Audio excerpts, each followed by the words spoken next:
Rolex sells over 1 million watches annually, generates more than $10 billion in revenue, and has wait lists that extend for years. But here's what you don't know. The man who started it all wasn't Swiss. He wasn't rich. He wasn't born into luxury. He was a German orphan who lost both parents by age 12 and built the most iconic watch brand in the world from nothing. His name, Hans Wilsdorf. And what he created is more than a watch company. It's a masterclass in branding, innovation, and timeless strategy.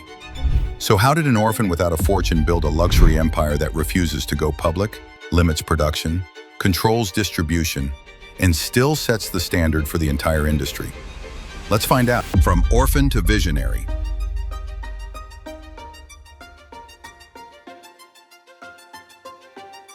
Hans Wilsdorf never set out to create a luxury empire. In fact, he barely had a childhood. Born in 1881 in the small Bavarian town of Kulmbach, Germany, his world unraveled early. By the age of 12, he had lost both of his parents. His uncles, now his guardians, sold off the family's hardware business and enrolled him in a boarding school. The move was logical, even generous by the standards of the time. But for Hans, it meant learning quickly that life was not going to be handed to him. Instead of collapsing under the weight of loss, he turned inward. He became determined, focused, and fiercely self-reliant. He poured himself into his studies, especially languages and mathematics. While others might have chased comfort or nostalgia, Hans sharpened the two tools that would later define his genius: clarity in communication and an obsession with detail. These weren't just academic strengths, they were the foundation of his business philosophy. The ability to communicate in English, French, and German would allow him to build relationships across Europe, and his aptitude for numbers would guide him through the technical and commercial complexities of horology. At the age of 19, Hans left Germany for Switzerland. There he joined the firm Kuno Corten in La Chaux-de-Fonds, the heart of Swiss watchmaking. His job was quality control. Every day he would examine dozens, sometimes hundreds of timepieces, scrutinizing their performance, measuring deviations, and internalizing the subtleties of accuracy. To most, it would be a tedious grind. To Hans, it was a revelation. He began to understand the watch not just as a tool, but as a marvel of engineering. Each tick was a triumph of precision over entropy. But more than that, he began to imagine a future where watches weren't just accessories tucked into pockets or worn by women. He envisioned them as universal instruments for everyday use. This wasn't a popular idea. At the time, men considered wristwatches delicate, even effeminate. The prevailing sentiment was, "I'd sooner wear a skirt than a wristwatch."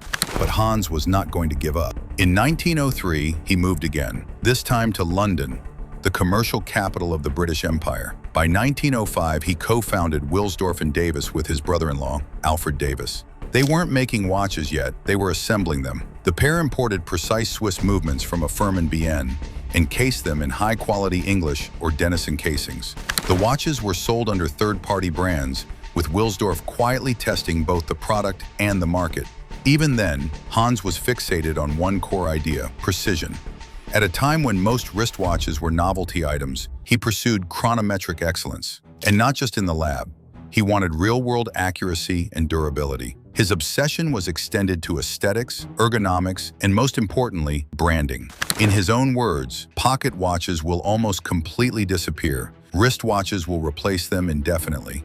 It sounded like heresy at the time, but as history would prove, Wilsdorf wasn't just trying to sell a new product. He was trying to shift an entire mindset, and he was just getting started. Crafting the brand, naming Rolex. By 1908, Hans realized his growing enterprise needed a name that felt universal. Wilsdorf and Davis lacked elegance. He wanted something short, easy to pronounce in any language, and clean enough to stamp on a dial. He tested hundreds of combinations. And then one morning, riding a horse-drawn omnibus in London, he claimed a genie whispered the name to him: Rolex. 5 letters, no hard consonants, almost symmetrical, and no translation needed. Just like that, the name was born. From the start, Hans treated the name as more than a label. It was a symbol, and Rolex had to prove its worth. In 1910, Rolex became the first wristwatch to receive Switzerland's prestigious chronometer certification. Just 4 years later, the Kew Observatory in England awarded Rolex a Class A certificate, a standard usually reserved for marine chronometers used in ships. Rolex wasn't just catching up to pocket watches, it was surpassing them. However, adversity struck again during World War I. The British government imposed a 33% tax on companies registered in Great Britain that exported goods internationally. To avoid these taxes and overcome the growing anti-German sentiment during the war, Hans Wilsdorf relocated the company's headquarters from London to Biel, Switzerland in 1915. This move also marked a change in the company's name to Rolex Watch Corporation Limited. In 1919, the Rolex Watch Corporation moved its main office to Geneva, Switzerland, where it remains today. The company's operations involved manufacturing watch movements in Biel and transporting them to Geneva, where they underwent meticulous verification and finishing to ensure precision and quality. Innovation as foundation.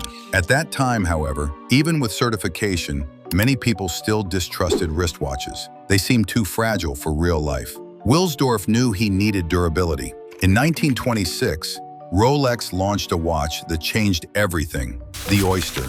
It was the world's first waterproof wristwatch, featuring a hermetically sealed case that protected the movement from moisture and dust. To promote it, Hans didn't rely on subtle branding. He went full showman. He placed the Oyster in glass aquarium displays inside shop windows. The watch just sat underwater, ticking away, while crowds gathered to stare. But the masterstroke came in 1927. Mercedes Glitze, a young British swimmer, became the first English woman to swim the English Channel. Rolex asked her to wear an oyster around her neck during the swim. She agreed, and the watch emerged unscathed. Hans capitalized on the feat with a full-page ad in the Daily Mail. One stunt, one success, and Rolex was no longer just a pretty watch. It was proof of durability. Pioneering self-winding precision. Just when the market was adjusting to waterproof watches, Wilsdorf pushed the boundary again.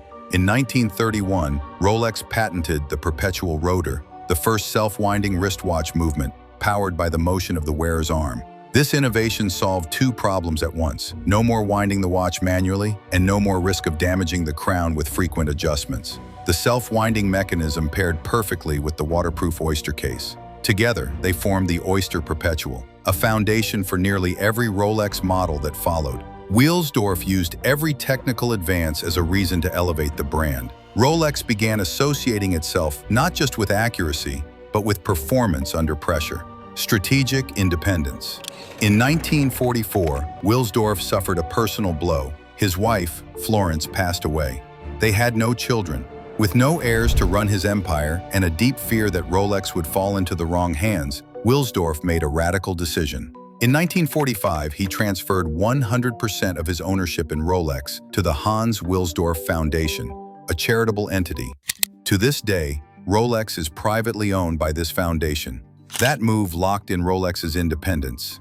It had no shareholders, quarterly earnings calls, or IPO roadshows, just a long-term focus. This structure allowed Rolex to think in decades, not quarters. It could invest in R&D even when sales dipped. It could resist market trends and keep supply intentionally limited. Analysts often miss this point. Rolex's greatest competitive advantage is its governance model. The company doesn't answer to Wall Street, it answers to a mission. Brand image meets extreme endorsements. Wilsdorf understood something essential. Products can be made, but belief has to be earned. He built Rolex on that idea, combining technical innovation with strategic storytelling that reinforced the brand's credibility. Rolex watches were tested in real-world extremes. In 1927, Mercedes Glitze swam the English Channel with a Rolex on her wrist to prove its waterproof design. In 1953, Sir Edmund Hillary and Tenzing Norgay took Rolex to the summit of Mount Everest. In 1956, the Milgauss was tested by CERN scientists, withstanding electromagnetic fields that stopped other watches. In 1960, the bathyscaphe Trieste descended nearly 11,000 meters into the Mariana Trench with a Rolex Deep Sea Special attached to the outside. It came back intact. These events were not marketing stunts, but demonstrations. Each moment added weight to the brand's reputation, not through hype, but through evidence. The result was a brand associated with reliability, navigating the quartz crisis and market positioning. Then came the 1970s. Japan's quartz watches were cheaper, more accurate, and faster to produce. The Swiss watch industry was imploding. Brands folded left and right. However, Rolex didn't panic. It released a few quartz models models, like the Beta 21, but never chased the low-cost mass market. Instead, Rolex doubled down on mechanical excellence. They treated quartz as a sideshow, not a future, and they were right. By sticking to traditional craftsmanship and premium branding, Rolex positioned itself as timeless while others fought for survival. Today, vintage Rolexes like the Daytona can command seven-figure prices at auction. But this isn't about nostalgia. It's the payoff of discipline, never discounting, never overproducing, and never compromising the narrative. Legacy, independence, and the Wilsdorf Foundation. Rolex is a global luxury empire disguised as a watchmaker. In 1945, after Hans transferred 100% ownership of Rolex to the Hans Wilsdorf Foundation, it permanently removed Rolex from the hands of investors. Till now, the foundation controls Rolex, reinvesting profits into the business and global philanthropic causes, from education to scientific innovation. This structure is incredibly rare. Rolex pays no corporate taxes, discloses no financial statements, and isn't traded publicly. In 2023 alone, it sold approximately 1.24 million watches and generated an estimated 1.1 billion Spanx in revenue. Yet not a single dollar goes to outside shareholders. It's a model of long-term brand guardianship, protecting Rolex's values, independence, and consistency far into the future. Scarcity by design. If you've ever walked into a Rolex boutique hoping to buy a Submariner or Daytona, you've probably heard this. "We don't have any in stock." That's not a supply chain issue. It's deliberate.